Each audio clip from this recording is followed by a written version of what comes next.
الحمد لله وصلى الله وسلم على نبينا محمد وعلى آله وصحبه أجمعين. رب اشرح لي صدري ويسر لي أمري واحلل عقدة من لساني يفقه قولي. عزیز طلبہ طالبات، السلام علیکم ورحمۃ اللہ تعالی وبرکاتہ. امید ہے آپ سب لوگ ایمان اور صحت کی بہترین حالت میں ہوں گے. آج ہماری الشمائل المحمدیہ کی مجلس ہے، جس میں ہم انشاءاللہ نبی کریم صلی اللہ علیہ وسلم کی مبارک زندگی کے حوالے سے کچھ اہم احادیث پڑھیں گے باذن اللہ، اس امید کے ساتھ کہ ہمارے دلوں میں اللہ کے نبی صلی اللہ علیہ وسلم کی محبت میں اضافہ ہو، اور آپ صلی اللہ علیہ وسلم کی پیروی کی بدولت ہمارے کرداروں میں بھی کچھ بلندی پیدا ہو. آمین یا رب. پچھلی مجلس ہماری جو عید سے بلکہ رمضان سے پہلے ہوئی تھی، اس میں ہم نے چند حدیث پڑھی تھی، لیکن کچھ تکنیکی وجوہات کی بنا پر اس کی ریکارڈنگ نہیں ہو سکی تھی. اس لیے ہم وہ حدیث کو دوبارہ دہرا لیتے ہیں انشاءاللہ، تاکہ جو لوگ ہمیں سنتے ہیں ریکارڈنگ میں ان کا یہ حصہ ضائع نہ ہو. ہم حدیث نمبر 60 سے دوبارہ شروع کرتے ہیں انشاءاللہ، اور اس کے بعد پھر آگے ہم پڑھیں گے باذن اللہ. یہ حدیث ہے اللہ کے نبی صلی اللہ علیہ وسلم کے لباس کے حوالے سے جو چیپٹر ہے اس کی، جس میں امام ترمذی رحمہ اللہ فرماتے ہیں: حدثنا سويد بن نصر قال حدثنا عبد الله بن المبارك عن سعيد بن إياس الجريري عن أبي نضرة عن أبي سعيد الخدري رضي الله تعالى عنه أنه قال كان رسول الله صلى الله عليه وسلم إذا استجد ثوبا سماه باسمه عمامة أو قميصا أو رداء ثم يقول اللهم لك الحمد كما كسوتنيه أسألك خيره وخير ما صنع له وأعوذ بك من شره وشر ما صنع له. یہ جناب ابو سعید خدری رضی اللہ تعالیٰ عنہ کی حدیث ہے، جس میں انہوں نے اللہ کے نبی صلی اللہ علیہ وسلم کی اس عادت مبارکہ کے حوالے سے بتایا کہ جس میں آپ صلی اللہ علیہ وسلم جب نیا کوئی کپڑا پہنتے تھے تو اس میں اللہ رب کو کس طرح وہ یاد کیا کرتے تھے. تو فرماتے ہیں کہ جب بھی آپ صلی اللہ علیہ وسلم کوئی نیا کپڑا پہنتے، اذا استجد ثوبا، تو آپ اس کا نام لیتے، یعنی جیسے امامہ ہے یا قمیص ہے یا چادر ہے، جو بھی ہے، یہ فرما کے پھر آپ یہ دعا پڑھتے تھے: اللهم لك الحمد كما كسوتنيه أسألك خيره وخير ما صنع له وأعوذ بك من شره وشر ما صنع له. اے اللہ، ہر قسم کی تعریف آپ کے لیے ہے.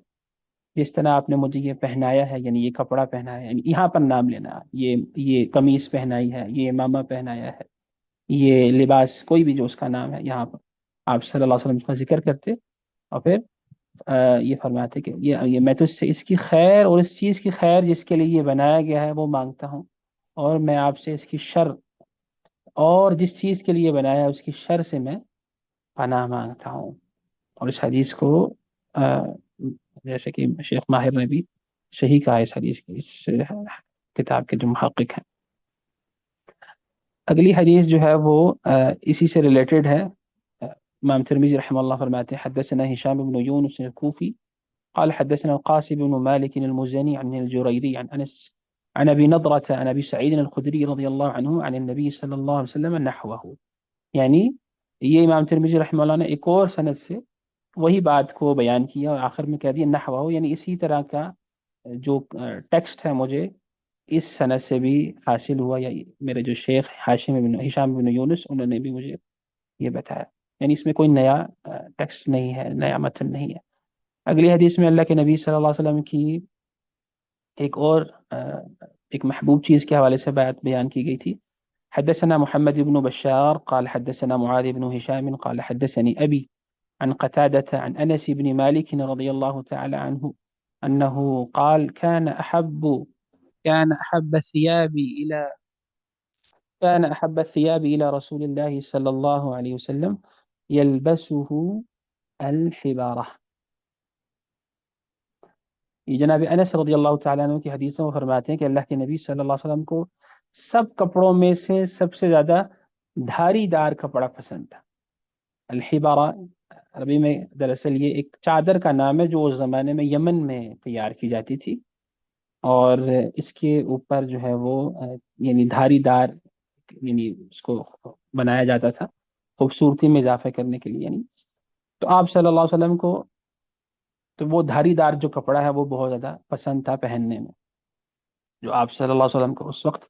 میسر تھا اپنے زمانے. تو اس میں اللہ کے نبی صلی اللہ علیہ وسلم کی ایک پسند کے حوالے سے بیان کیا گیا. اس سے ہمیں پتہ چلتا ہے کہ یعنی جو ہمیں بھی جو کپڑوں میں اس بات کا اہتمام کرنا چاہیے کہ جو چیز آپ کو ایک تو آسانی سے میسر ہو وہ پہنے، اور اس میں بھی خوبصورتی کا خیال رکھنا چاہیے. اور یقیناً یہ چیز اللہ کو بھی پسند ہے، جیسے حدیث میں آتا ہے اللہ ان اللہ جمیل یحب الجمال، اللہ تعالیٰ خوبصورت ہیں اور خوبصورت چیز کو پسند فرماتے ہیں. تو بندہ اگر ان چیزوں کا بھی اہتمام کرے اور اپنے رب کی قربت حاصل کرنے کا خواہش مند ہو، تو یقیناً اللہ تعالیٰ کے قرب کا ذریعہ یہ چیزیں بن سکتی ہیں اگر وہ اس نیت کے ساتھ اس کو کرے. اللہ تعالیٰ ہمیں اس چیز کی توفیق عطا فرمائے. اگلی حدیث دیکھیے، جناب امام ترمذی رحمہ اللہ فرماتے ہیں حدثنا محمود بن غیلان قال حدثنا عبد الرزاق قال حدثنا سفيان عن عون ابن أبي جحيفة عن أبيه أنه قال رأيت النبي صلى الله عليه وسلم وعليه حلة حمراء. یہ جناب ابو جحیفہ رضی اللہ تعالیٰ عنہ کی حدیث ہے. وہ فرماتے ہیں کہ میں نے نبی کریم صلی اللہ علیہ وسلم کی زیارت کی، یا میں نے ان کو دیکھا اس حالت میں کہ آپ صلی اللہ علیہ وسلم نے ایک سرخ رنگ کا حلہ زیب تن کیا ہوا تھا. یعنی سرخ رنگ کا آپ صلی اللہ علیہ وسلم نے لباس پہنا ہوا تھا. کأنی انظر الی بریق ساقیہ، گویا میں آپ صلی اللہ علیہ وسلم کی جو مبارک پنڈلیاں ہیں ان کی چمک دیکھ رہا ہوں. یعنی وہ آپ صلی اللہ علیہ وسلم کی جو مبارک پنڈلیاں ہیں وہ نظر آ رہی تھی. تو یعنی گویا وہ جو لباس ہے وہ تھوڑا اونچا تھا. آپ صلی اللہ علیہ وسلم کو تو ویسے بھی ازار بھی اونچا ہوتا تھا، تو اس سے آپ صلی اللہ علیہ وسلم نے ایک تو سب لال رنگ کا جوڑا پہنا ہوا تھا، سرخ رنگ کا، اور اوپر سے پھر آپ صلی اللہ علیہ وسلم کی اپنی جو رنگت تھی جیسے کہ ہم پڑھ کے آئے ہیں وہ سرخ و سفید تھی. تو وہ اس سے جو ہے وہ آپ صلی اللہ علیہ وسلم کی جو خوبصورتی ہے وہ بہت زیادہ یعنی اس کا اظہار ہو رہا تھا. تو اس سے جو ہے وہ آپ صلی اللہ علیہ وسلم کی پنڈلیاں اور چمکتی ہوئی دکھ رہی تھی، اور یہ جو سرخ رنگ ہے اس سے آپ صلی اللہ علیہ وسلم کی جو خوبصورتی ہے اس میں اضافہ ہو گیا. قال سفیان اراها حبارا، اس حدیث کے اندر جو راوی ہیں جناب سفیان الثوری ہیں، جو سفیان ابن سعید الثوری مشہور محدث، وہ کہتے ہیں کہ میرے خیال میں وہ یمن کی بنی ہوئی دھاری دار چادر تھی. یعنی اس حدیث کے اندر جس حلہ کا ذکر ہو رہا ہے، جس لباس کا، وہ وہی یمن کی بنی ہوئی چادر تھی جس کا پہلے بھی حدیث میں ذکر ہوا ہے. یہ تو اس میں بھی اللہ کے نبی صلی اللہ علیہ وسلم کے لباس کے حوالے سے ہمیں یہ حدیث معلوم ہے. اگلی حدیث دیکھیے، جناب امام ترمذی رحمہ اللہ فرماتے ہیں حدثنا علی بن خشرم قال حدثنا عيسى بن يونس عن إسرائيل عن أبي إسحاق عن البراء بن عازب رضي الله تعالى عنه أنه قال ما رأيت أحدا من الناس أحسن في حلة حمراء من رسول الله صلی اللہ علیہ وسلم. جناب براء بن عازب رضی اللہ تعالیٰ عنہ فرماتے ہیں کہ میں نے انسانوں میں سے کسی ایک کو بھی سرخ جوڑے میں نبی کریم صلی اللہ علیہ وسلم سے زیادہ خوبصورت نہیں دیکھا. ان كانت جمته لتضرب قریبا من منکبیہ، یعنی آپ صلی اللہ علیہ وسلم کا کہ جو جمہ بال ہیں، یعنی اس کو عرب میں ہم نے پڑھا تھا نا کہ بالوں کے 3 سٹیپس ہوتے ہیں. پہلے ہے جس کو عربی میں ولج سوری وفرہ کہتے ہیں، جو آپ کے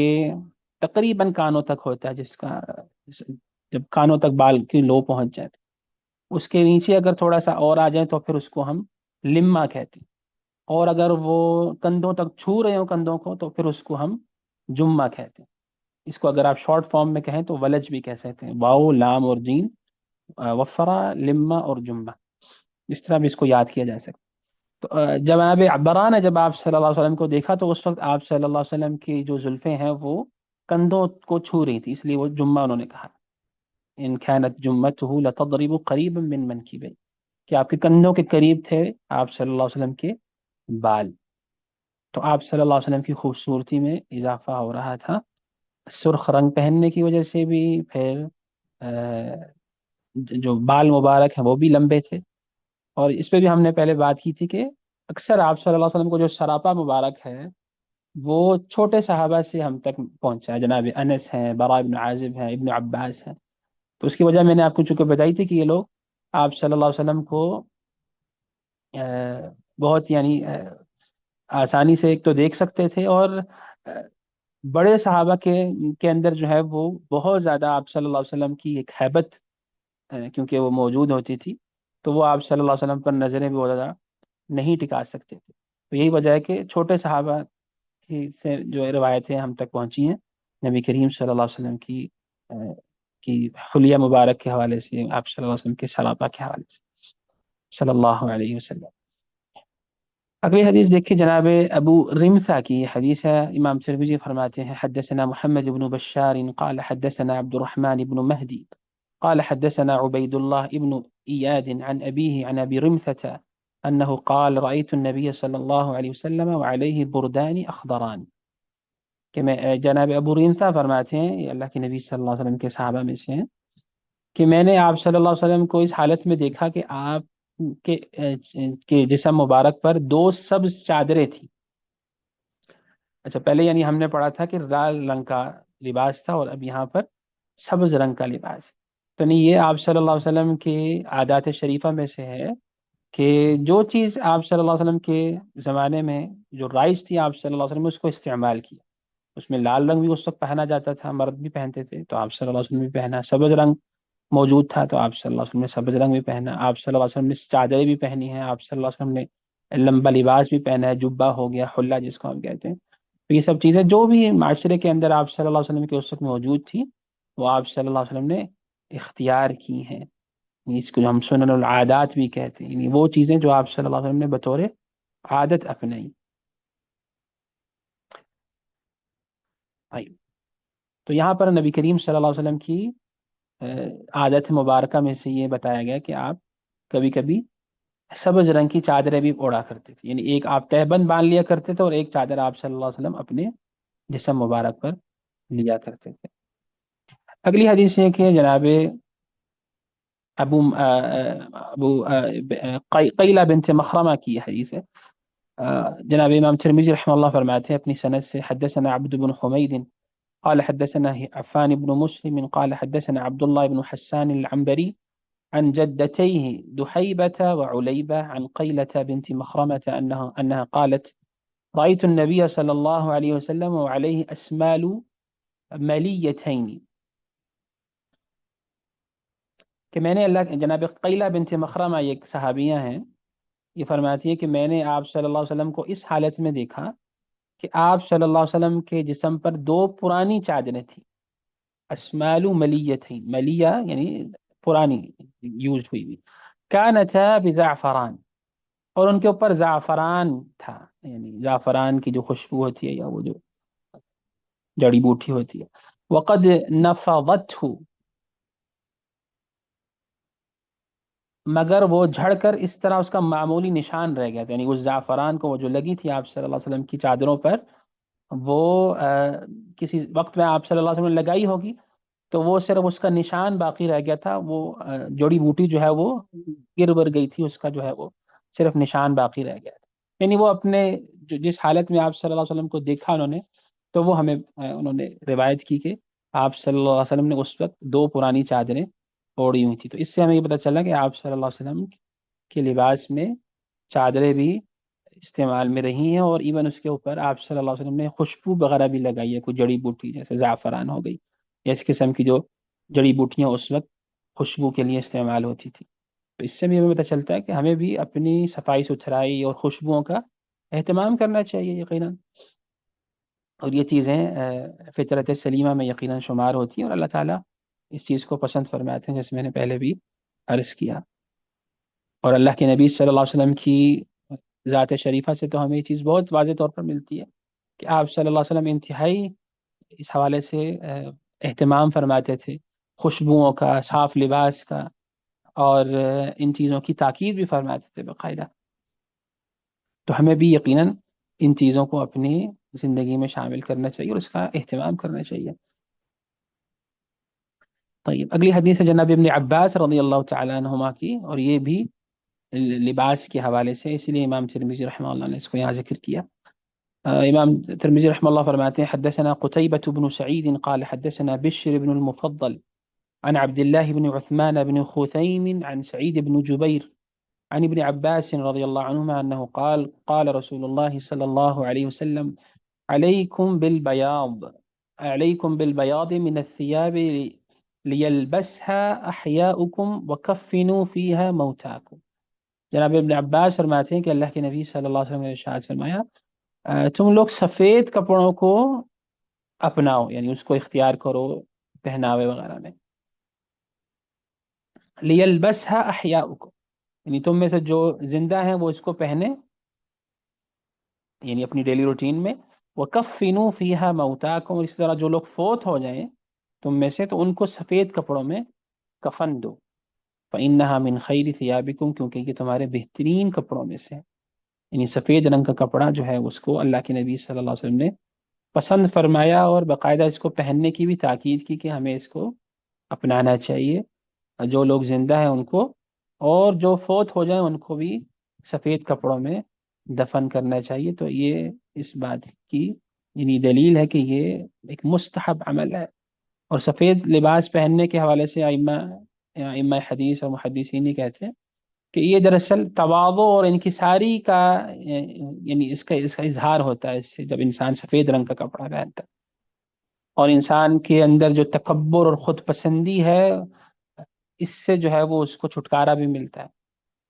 طيب، تو اس سے یقیناً انسان جس قسم کا لباس پہنتا ہے، جس رنگ کا لباس پہنتا ہے، تو اس کی نفسیات پہ بھی یقیناً بہت زیادہ اثر ہوتا ہے. تو جب انسان سفید رنگ کو اختیار کرتا ہے تو اس سے اس کے اندر انکساری اور عاجزی بھی اس کا بھی اضافہ ہوتا ہے، اور اس کا دل جو ہے وہ تکبر اور خود پسندی سے بھی پاک ہوتا ہے. اللہ تعالیٰ ہمیں اس چیز کی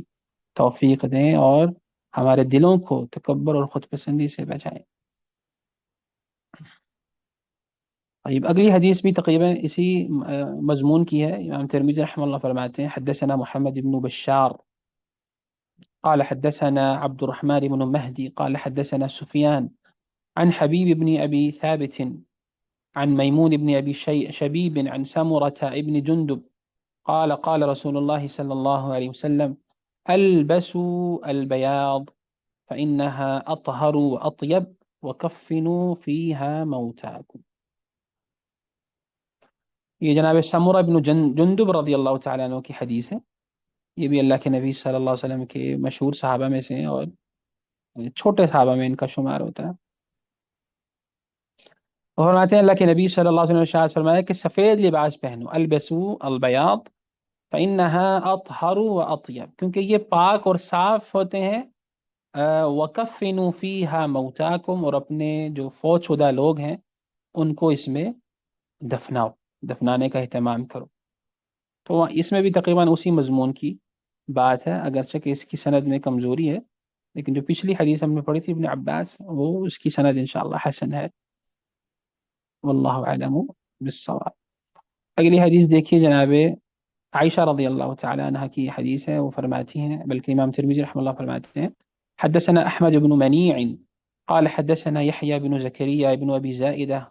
قال حدثنا ابي عن مصعب بن شيبة عن صفية بنت شيبة عن عائشة رضي الله عنها أنها قالت خرج رسول الله صلى الله عليه وسلم ذات غداة وعليه مرط من شعر أسود. جناب عائشہ فرماتی ہیں رضی اللہ عنہ کہ اللہ کے نبی صلی اللہ علیہ وسلم ایک دن صبح کے وقت باہر تشریف لے گئے. ذات غداة یعنی ایک صبح.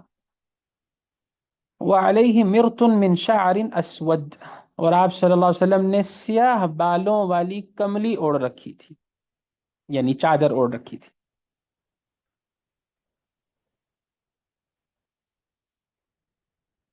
طيب، بعض علماء یہ کہتے ہیں کہ یعنی چادر سے مراد یہاں پر تہ بند ہے. یعنی آپ صلی اللہ علیہ وسلم نے جو مرط جس کو عربی میں کہتے ہیں، یعنی وہ ایسا ایک کمبل سا تھا یا جس کو ہم بطور تہ بند استعمال کرتے ہیں یا اس زمانے میں استعمال کیا جاتا تھا. اور یہ امام ترمذی رحمہ اللہ نے اس چیپٹر میں اسی لیے اس کو ذکر کیا کیونکہ اس میں بھی بہرحال نبی کریم صلی اللہ علیہ وسلم کے ایک لباس کے حوالے سے ہمیں اس کی معلومات ملتی ہیں، اور آپ صلی اللہ علیہ وسلم کی عادت شریفہ میں سے ایک چیز کا ہمیں پتہ چلتا ہے. آخری حدیث اس باب کی ہے جناب شعبہ رضی اللہ مغیرہ بن شعبہ رضی اللہ تعالی عنہ. امام ترمذی رحمہ اللہ فرماتے ہیں حدثنا یوسف بن عیسیٰ قال حدثنا وكيع قال حدثنا يونس بن أبي إسحاق عن الشعبي عن عروة بن المغيرة بن شعبة عن أبيه أن النبي صلى الله عليه وسلم لبس جبة رومية ضيقة الكمين. جناب مغیرہ بن شعبہ رضی اللہ تعالیٰ عنہ، یہ بھی چھوٹے صحابہ میں شمار ہوتے ہیں، آپ ان کی پڑھیں ان کی سیرت، ماشاء اللہ یہ بہت ہی عظیم صحابی، سبحان اللہ، اور انتہائی بہادر انسان، اللہ تعالیٰ ان سے راضی ہوں۔ وہ فرماتے ہیں کہ اللہ کے نبی صلی اللہ علیہ وسلم نے ایک بار رومی جبہ پہنا ہوا تھا جس کی دونوں آستینیں تنگ تھی۔ اچھا، روم سے کیا مراد ہے؟ آپ سب جانتے ہیں، سیرہ میں ہم پڑھتے ہیں کہ جزیرہ نما عرب جو ہے اس کے مشرق کی طرف غالباً یہ پرشین امپائر تھی جس کو ہم بلاد فارس کہتے ہیں، اور شمال کی طرف نارتھ کی طرف جو ہے وہ رومن امپائر کا علاقہ تھا۔ یعنی رومن امپائر بھی اس زمانے میں آپ صلی اللہ علیہ وسلم کے دو حصوں میں تقسیم ہوئی ہوئی تھی، ایک کو ہم مشرقی رومن امپائر کہتے تھے اور دوسری جو ہے وہ مغربی رومن امپائر۔ تو جو جس کو جو جسے قرآن کریم میں بھی سورہ روم ہے، غلبت الروم، تو اس کو وہی جو ہے وہ مشرقی رومن امپائر دراصل ہے، جس کا ایک دوسرا نام ہے بازنطینین امپائر، جس کو ہم بازنطینی جو دولہ ہے یا جو بھی ہے اس کو ہم کہتے تھے۔ تو اس زمانے میں اس علاقے سے بھی کچھ نہ کچھ چیزیں یقیناً آتی تھیں جزیرہ نما عرب میں، اور خاص طور پر کچھ علاقے عرب کے جو ہے وہ بیزنٹائن امپائر کے انڈر تھے، رومیوں کے انڈر تھے، جیسے یہ شام کا علاقہ ہے اور فلسطین کا اور اردن کا اس کے قریب قریب جو علاقے ہیں، تو وہاں سے جو ٹریڈنگ وغیرہ ہوتی تو پھر وہ یقیناً دوسرے شہروں میں بھی عرب کے آیا کرتی تھی۔ تو جناب مغیرہ فرماتے ہیں کہ اللہ کے نبی صلی اللہ علیہ وسلم نے رومی جبہ پہنا ہوا تھا جو اس علاقے کا بنا ہوا تھا بیسیکلی، اور جس کی دونوں آستینیں جو ہیں وہ تنگ تھی۔ تو یہاں پر بھی آپ صلی اللہ علیہ وسلم کے ایک لباس کا بیان ہے کہ آپ صلی اللہ علیہ وسلم نے یہ چیزیں بھی پہنی ہیں، اور اس میں ایک اور فائدہ یہ بھی ہے کہ جو کفار کے کپڑے ہیں ان سے نفع حاصل کرنا، ان کو استعمال کرنا، یہ جائز ہے، اس میں کوئی حرج نہیں۔ ہاں یہ ہے کہ اگر اس میں کوئی نجاست وغیرہ لگی ہو تو وہ یقیناً اس کو انسان دور کرے، اس کو صاف کرے، لیکن محض یہ اس کو ترک کرنا کہ یہ کفار کا بنا ہوا ہے تو یہ درست نہیں ہے، بلکہ خود اللہ کے نبی صلی اللہ علیہ وسلم نے رومی جو دیکھو بالکل کفار کا علاقہ تھا، وہ وہاں کی بنی ہوئی چیز بھی آپ صلی اللہ علیہ وسلم نے زیب تن فرمائی ہے یہ، واللہ اعلم بالصواب۔ یعنی سمجھ میں تو یہی آتا ہے واللہ عالم، تو یہاں پر جو رومی سے مراد ہے وہ اس سے مراد وہی علاقہ ہے جو رومیوں کے انڈر تھا، جیسے یہ شام کا علاقہ جیسے میں نے کہا، تو وہیں کا کچھ بنا ہوا وہ جبہ تھا جو آپ صلی اللہ علیہ وسلم نے زیب تن فرمایا تھا صلی اللہ علیہ وسلم۔ تو یہاں پر آ کے ہمارا جو باب ہے نبی کریم صلی اللہ علیہ وسلم کے لباس کے حوالے سے وہ ختم ہو جاتا ہے۔ اس میں یہاں پر میں نے آپ کو پچھلے درس میں بھی بتایا تھا کہ خاص طور پہ جو لال رنگ کا کپڑا ہے، اس حوالے سے یعنی ذہن میں یہ ہونا چاہیے کہ یہ چیز آپ صلی اللہ علیہ وسلم نے جب اس کو زیب تن فرمایا تو کیونکہ وہ آپ صلی اللہ علیہ وسلم کے زمانے میں عام چیز تھی، یعنی اس کو مرد حضرات بھی پہنتے تھے، لیکن ہمارے معاشرے میں چونکہ اب لال رنگ نہیں پہنا جاتا، مرد حضرات نہیں پہنتے، تو اس لیے یہ مناسب نہیں ہے کہ ہم یہ یعنی اس کو اس لیے پہنے کہ یہ سنت ہے، یہ اس طرح نہیں ہوتا، بلکہ اس کو سنن العادات اس لیے کہتے ہیں کہ جو چیزیں آپ صلی اللہ علیہ وسلم نے بطور عادت فرمائی یا بطور جبلت فرمائی، اور جو چیز یعنی آپ صلی اللہ علیہ وسلم کے معاشرے میں چیز موجود تھی اس کو آپ نے اختیار فرمایا، تو اس چیز کا اس پہلو کو بھی ہمیں نظر انداز نہیں کرنا چاہیے۔ اب اگر کوئی شخص اس طرح لال لباس پہن کے باہر نکلے گا تو یقیناً لوگوں کی نظریں اس کے اوپر اٹھیں گی، اور وہ یعنی ایک قسم کا دوسروں میں اجنبی سا بن جائے گا یا ممتاز بن جائے گا، تو یہ چیز لباس الشہرہ کہلاتا ہے، یعنی شہرت کی غرض سے کوئی ایسا لباس پہننا کہ لوگوں کی نظریں اس کے اوپر اٹھتی رہیں، اس چیز سے بھی ویسے بھی منع فرمایا گیا، اور یہ اخلاقی طور پر درست نہیں ہے۔ اس حوالے سے بھی باقاعدہ ہمارے دین میں احکامات موجود ہیں۔ طیب، تو یہ نقطہ بھی بہرحال ذہن میں رہنا چاہیے۔ طيب اگلا جو ہمارا باب ہے، امام ترمذی رحمہ اللہ نے اپنے کتاب میں ذکر کیا ہے، باب نمبر 9، بہت ہی عظیم باب ہے، سبحان اللہ۔ اور اس کی ہر ہر حدیث ایسی ہے کہ جس میں ہم بہت اس کو غور سے پڑھیں، اور اس کے اندر جو ہمارے لیے رہنمائی ہے اس کو ہم سیکھیں۔ یہ باب ہے نبی کریم صلی اللہ علیہ وسلم کی گزر اوقات کا، آپ صلی اللہ علیہ وسلم کی گزر بسر کیسے ہوا کرتی تھی، اس حوالے سے کچھ احادیث ذکر کی ہیں، غالباً 2 احادیث ہے اس کے اندر۔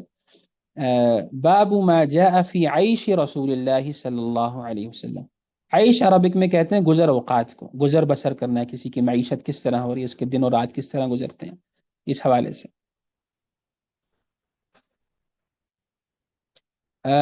پہلی حدیث میں امام ترمذی رحمہ اللہ فرماتے ہیں حدثنا قتيبة بن سعيد قال حدثنا حماد بن زيد عن أيوب عن محمد بن سيرين قال كنا عند أبي هريرة رضي الله عنه وعليه ثوبان ممشقان من كتان فتمخط في أحدهما۔ یہ ایک تابعی ہیں بہت مشہور، محمد بن سیرین رحمہ اللہ، جو کہ جناب ابو ہریرہ رضی اللہ تعالیٰ عنہ کے شاگرد بھی تھے، اور غالباً جہاں تک مجھے یاد آ رہا ہے یہ جناب ابو ہریرہ کے داماد بھی تھے۔ تو وہ فرماتے ہیں کہ ایک دن ہم جناب ابو ہریرہ رضی اللہ تعالیٰ عنہ کے پاس تھے، اور انہوں نے کاٹن کی سرخ رنگ پھولوں والی چادر پہنی ہوئی تھی، وعلیہ ثوبان ممشقان من کتان، کتان یعنی جس کو ہم کاٹن کہتے ہیں۔ وہ ایک تو یہ کہ وہ 2 رنگی تھی، یعنی اس کے اندر 2 رنگ کی وہ دھاری دار آپ کہہ لیجیے قسم کی چادر تھی، اس پہ پھول بھی بنے ہوئے تھے۔ فقال بخن بخن يتمخط ابو ہریرہ فی الکتان، تو جناب ابو ہریرہ رضی اللہ تعالیٰ عنہ نے اپنی ان 2 چادروں میں سے ایک کے ساتھ اپنی ناک کو صاف کرتے ہوئے فرمایا کہ کیا بات ہے ابو ہریرہ کی، بخن بخن، یہ ایک جملہ ہے جو بطور تعجب جو ہے وہ عرب بولا کرتے تھے، اور خود ہمیں تو بعض حدیث کے اندر اللہ کے نبی صلی اللہ علیہ وسلم نے بھی یہ جملہ یا یہ لفظ جو ہے وہ استعمال فرمایا، بخن بخن یتمخط ابو ہریرہ فی الکتان، کیا بات ہے ابو ہریرہ کی، کیا نصیب ہے ابو ہریرہ کا کہ آج کاٹن کے کپڑے سے ناک صاف کر رہے ہیں، یعنی اپنے بارے میں فرما رہے ہیں تعجب کہتے ہوئے، لقد رأيتني وإني لآخر فيما بين منبر رسول الله صلى الله عليه وسلم وحجرة عائشة رضي الله تعالى عنها مغشيا عليها، الله المستعان، مغشيا عليها فيجيء الجائي فيضع رجله على عنقي، قسم ہے اللہ المستعان کہ ایک وقت مجھ پر ایسا بھی گزرا، یعنی میری زندگی کا، کہ جب میں بھوک کی وجہ سے ممبر رسول اور جناب عائشہ رضی اللہ تعالی عنہ کے کمرے کے درمیان کی جو جگہ ہے وہاں پر میں نیم بے ہوشی کی عالم میں پڑا ہوا ہوتا تھا، وإنی لأخر فیما بین ممبر رسول اللہ صلی اللہ علیہ وسلم وحجرت عائشہ مغشیا علیہ، اور مجھ پہ جو ہے وہ یعنی ایک قسم کی بے ہوشی طاری ہوتی تھی، فیجیء الجائی فیضع رجلہ علی عنق ترى ان بی جنونا، تو وہاں سے گزرنے والا کوئی بھی جو گزرتا تھا تو وہ مجھے دیوانہ سمجھ کے، پاگل سمجھ کے میری گردن کو رونتے ہوئے چلا جاتا تھا، یعنی بعض اوقات یعنی اللہ المستعان میری گردن پہ اس کا پاؤں بھی پڑ جاتا تھا، کہ یعنی یعنی بے خیالی کے عالم میں لوگ جو وہ اس طرح گزر جاتے تھے۔ وما بھی جنون وما هو الا الجوع، حالانکہ مجھ پر کسی قسم کی کوئی دیوانگی نہیں ہوتی تھی، میں کوئی یعنی ایسی حالت میں نہیں تھا کہ میں دیوانہ تھا اس وقت، بلکہ یہ میری حالت کس وجہ سے ہوتی تھی، وَإِلَّا الْجُوعُ، یہ صرف بھوک کی کیفیت کی وجہ سے ہوتی تھی، یعنی بھوک اتنا یعنی اتنی سخت بھوک کا عالم ہوتا تھا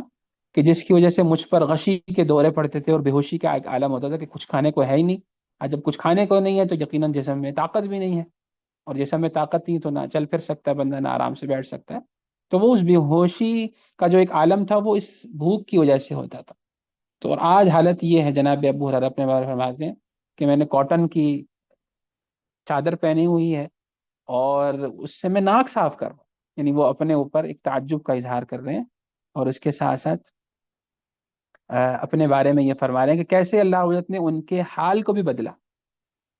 کہ پہلے جو ہے وہ انتہائی تنگی اور عسرت کا زمانہ دیکھا. یہ اس زمانے کی بات ہے جب نبی کریم صلی اللہ علیہ وسلم نے اصحاب صفہ کا ایک چبوترا بھی قائم کیا ہوتا نا. آپ لوگ جانتے ہیں جناب ابو ہریرہ اصحاب صفہ میں سے تھے، یعنی وہ لوگ جن کا کوئی اپنا گھر بار نہیں تھا، تو وہ مسجد کے آخر میں ایک چبوترا ہوتا تھا، ایک جگہ سی ہوتی تھی، وہاں پر ایسے صحابہ رہا کرتے تھے. تو ان کے کھانے پینے کا انتظام بھی باقی صحابہ پر ہوتا تھا. خود اللہ کے نبی صلی اللہ علیہ وسلم بھی بعض اوقات ان کے لیے کھانا بنواتے تھے، یا کسی صحابی کو کہہ دیا کہ آپ لوگوں کے گھر میں کتنے لوگوں کا کھانا ہے تو ہم آج آئیں گے آپ کی طرف، یا لوگ ان کی طرف بھیج دیتے تھے کھانا. تو اسی طرح لوگوں کا گزر اوقات ہوتا تھا، اور یہ سارے کے سارے دین کو سیکھنے والے ہوتے تھے. خاص طور پہ ان میں بڑے بڑے جو صحابہ ہیں وہ، جیسے کہ خود ابو ہریرہ، دین اسلام میں ان کا بہت بڑا مقام ہے، اور علم کے پہاڑ تھے یہ، سبحان اللہ. تو جب ابو ہریرہ انہی لوگوں میں سے تھے. وہ تو پھر بعد میں جب غزوہ خیبر ہوا اس کے بعد جو ہے وہ حالات بدلے، اہل ایمان کے مدینہ کے اندر تھوڑا خوشحالی آئی. ورنہ جناب عائشہ جیسے فرماتی ہیں کہ اس سے پہلے تو بڑا ہی یعنی برا حال تھا، اور بہت ہی یعنی تنگی اور اسرت کا زمانہ تھا صحابہ کرام پر. تو یہ وہ زمانے کی بات جناب ابو ہریرہ کر رہے ہیں کہ ایک وقت وہ تھا کہ جب کھانے کو کچھ نہیں ہوتا تھا، اور اب یہ ہے کہ اللہ تعالیٰ نے اتنا کرم کیا ہے مجھ پر کہ مجھے دو چادریں میں نے پہنی ہوئی ہیں، اور ایک وہ بھی کاٹن کی چادریں، اور اس سے میں اپنی ناک صاف کر رہا ہوں. تو یہ یقیناً اللہ تعالیٰ کی ہی مہربانی ہے، اور ہمیں اسی سے مانگنا چاہیے کہ وہ ہمیں عافیت میں رکھے. فَإِنَّ مَعَ الْعُسْرِ يُسْرًا، بلا شبہ ہر مشکل کے بعد آسانی بھی ہوتی ہے. اور یہ خوشحالی اور فرحت ہے، یہ بھی انسان کے لیے ایک نعمت ہے یقیناً. اور جو مشکل اور تنگی جب آتی ہے تو وہ بھی یقیناً اس کے اوپر آزمائش ہوتی ہے، اس کو اس پر صبر کرنا چاہیے، اور اللہ تعالیٰ کی رحمت سے نا امید نہیں ہونا چاہیے. لا تقنطوا من رحمت اللہ. اور اللہ کے نبی صلی اللہ علیہ وسلم نے اپنے صحابہ کی جو تربیت فرمائی ایمانی، اس کے اندر یہی چیز تھی کہ وہ ہر حال میں اپنے رب کا شکر ادا کرتے تھے. بلکہ آپ دیکھیں سبحان اللہ، جناب ابو ہریرہ کو یعنی یہ تعجب ہو رہا ہے کہ سبحان اللہ میں اب اچھی حالت میں ہوں، تو یہ بھی میرے رب کی مہربانی ہے مجھ پر. اور کتنے صحابہ کے بارے میں ہمیں ملتا ہے کہ وہ اپنے اوپر کتنا وہ ڈرا کرتے تھے کہ جب ان کے اوپر دنیا کی فراوانی ہو گئی، دنیا کی جو نعمتیں ان کو ملی، تو وہ ڈرا کرتے تھے کہ کہیں یہ چیز ہمارے لیے باعث فتنہ نہ بن جائے. اور ہمارا حال یہ ہے ہمارے معاشرے میں کہ لوگ جو ہیں وہ بس اسی چیز کی طرف دوڑتے رہتے ہیں، ہماری زندگی بہتر بن جائے، ہم اچھے سے اچھا کی طرف چلے جائیں، اور ہمارا بینک بیلنس بڑھ جائے. جبکہ اصل چیز کو پھر وہ بھول جاتے ہیں کہ آخرت کی جو زندگی ہے، اور اس دنیا میں جو بندگی کے جو امور ہیں اس کو پورا کرنا، اس پہ بھی یقیناً ہمیں سوچنا چاہیے کہ کہاں صحابہ کرام جیسی ایمانی جماعت جو ان چیزوں کو اپنے لیے فتنہ سمجھتی تھی اور آزمائش کی چیزیں سمجھتی تھی، اور ڈرتی تھی کہ کہیں ہم پر جو دنیا کی نعمتیں کھل گئی ہیں یہ ہمارے لیے باعث آزمائش نہ بن جائیں. اور دوسری طرف ہم جیسے لوگ ہیں کہ جن کا یہی بس ہوتا ہے کہ ہمارے لیے ہر آسانی اور آسائش آ جائے. اللہ تعالی ہمارے حال پر رحم فرمائے.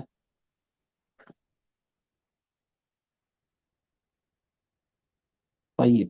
اگلی حدیث دیکھیے. اچھا، اس حدیث میں دیکھیے اللہ کے نبی صلی اللہ علیہ وسلم کے حوالے سے کوئی بات نہیں ہے. یعنی گویا امام ترمذی رحمہ اللہ نے اس کو اس لیے بھی بیان کیا کہ اللہ کے نبی صلی اللہ علیہ وسلم کے زمانے میں عام طور پہ لوگوں کا کیسا حال ہوتا تھا، کیا جو گزر بسر ہے وہ یعنی بس گزارے لائق ہوتی تھی. کوئی ایسا نہیں ہے کہ وہ بہت زیادہ کوئی ٹھاٹ باٹ میں زندگی صحابہ کرام گزارا کرتے تھے. تو جب صحابہ کرام کی یہ حالت ہے تو اللہ کے نبی صلی اللہ علیہ وسلم تو پھر زہد اور تقوی کے امام ہے سب کے. تو یقیناً آپ صلی اللہ علیہ وسلم کی جو حالت ہے وہ اس سے بھی زیادہ مختلف تھی. آگے ہم پڑھیں گے انشاءاللہ. امام ترمذی رحمہ اللہ فرماتے ہیں حدثنا قتيبة قال حدثنا جعفر بن سليمان الضبعي عن مالك بن دينار قال ما شبع رسول الله صلى الله عليه وسلم من خبز قط ولا لحم إلا على ضفف. یہ جناب مالک بن دینار رحمہ اللہ کی حدیث ہے. مالک بن دینار جو ہیں وہ ایک تابعی ہیں، یعنی صحابہ کرام کے شاگردوں میں ان کا نام آتا ہے. اچھا، انہوں نے اللہ کے نبی صلی اللہ علیہ وسلم کے بارے میں یہ بات بیان کی ہے. تو اس میں صحابی کا ذکر نہیں ہے کہ انہوں نے کس سے یہ بات سنی ہے، کیونکہ انہوں نے تو اللہ کے نبی صلی اللہ علیہ وسلم کا زمانہ نہیں پایا. تو یقیناً بیچ میں کوئی نہ کوئی صحابی ہے یا کوئی اور ہے جس سے انہوں نے یہ چیز سنی. تو وہ فرماتے ہیں کہ اللہ کے نبی صلی اللہ علیہ وسلم نے کبھی بھی روٹی اور گوشت پیٹ بھر کر نہیں کھائی. ما شبع رسول اللہ صلی اللہ علیہ وسلم من خبز قط ولا لحم. نہ آپ نے گوشت کبھی سیر ہو کے کھایا پیٹ بھر کے، نہ کبھی آپ صلی اللہ علیہ وسلم نے روٹی پیٹ بھر کے کھائی. الا علی ضفف، مگر لوگوں کے ساتھ. یعنی جب آپ صلی اللہ علیہ وسلم کسی مجلس میں ہوتے یا اس طرح کا ایک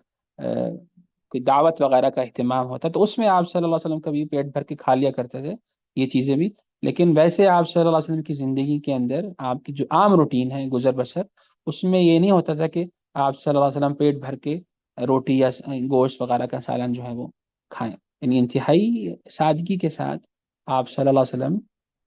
زندگی گزارا کرتے تھے. اور ویسے بھی یہ چیزیں اتنی میسر بھی نہیں ہوتی تھی اس زمانے میں. جیسے میں نے کہا کہ آپ صلی اللہ علیہ وسلم اور دیگر صحابہ کرام کی حالات میں تبدیلی آئی غزوہ خیبر کے بعد، جب اللہ رب العزت نے ان کو خیبر جیسی جو زمین ہے وہ عطا فرمائی اور وہ فتح فرمائی مسلمانوں نے اللہ رب العزت کے فضل سے. تو وہاں کیونکہ بہت زیادہ باغات اور کھیت کھلیان ہوا کرتے تھے کہ کاشتکاری ہوتی تھی، تو وہ اللہ کے نبی صلی اللہ علیہ وسلم نے ان لوگوں میں تقسیم فرمائی تھی جو آپ صلی اللہ علیہ وسلم کے ساتھ گئے تھے خیبر کے اندر. تقریباً 1500-1600 صحابہ کرام تھے. اس میں جناب عمر رضی اللہ تعالیٰ عنہ بھی فرماتے ہیں کہ مجھے اس خیبر کی زمین میں جو میرا حصہ جو مجھے ملا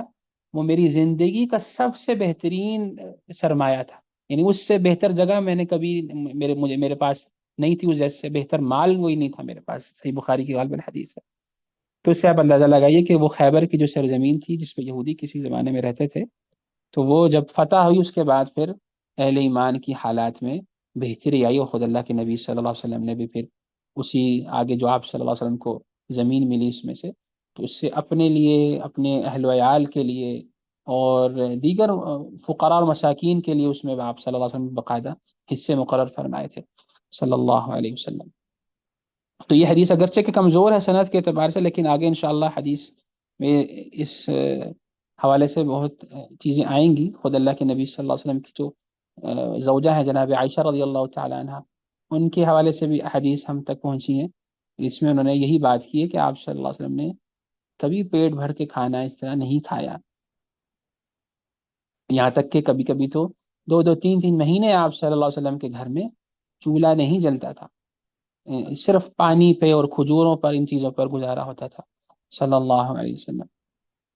اگلا باب بھی ہم پڑھ لیتے ہیں جو جس میں 2 حدیثیں ہیں انشاءاللہ، اس پر ہم انشاءاللہ بات کا اختتام کریں گے باذن اللہ.